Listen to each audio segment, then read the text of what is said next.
ঋতুতে যে ফুল ও পাতা গজায় তাকে ব্যবহারের আগে প্রকৃতির সেই নতুন সৃষ্টিকে সম্মান জানাতে বাহা উৎসব পালিত হয়। গাইবান্ধার গোবিন্দগঞ্জ উপজেলার সাঁওতাল সম্প্রদায়ের লোকজন নাচে গানে মেতে ওঠেন বাহা উৎসব উদযাপনে। বাহা পরব উপলক্ষে গোবিন্দগঞ্জের সাঁওতাল পল্লী সেজে ওঠে বসন্তের রঙিন সাজে।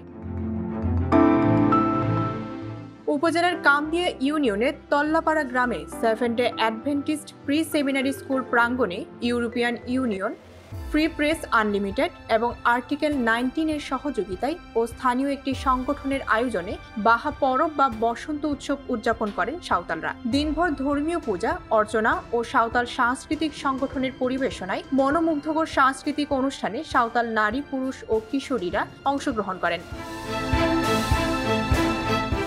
অনুষ্ঠানে অতিথি হিসেবে আলোচনা করেন গোবিন্দগঞ্জ উপজেলার নির্বাহী অফিসার সৈয়দা ইয়াসমিন সুলতানা, গাইবান্ধা পরিবেশ আন্দোলনের আহ্বায়ক ওয়াজিউর রহমান রাফেল, গাইবান্ধা প্রেস ক্লাবের সভাপতি কবি অমিতাভ দাস শিমন, আইবি নিউজের চিফ এডিটর এন্নি রেমা প্রমুখ।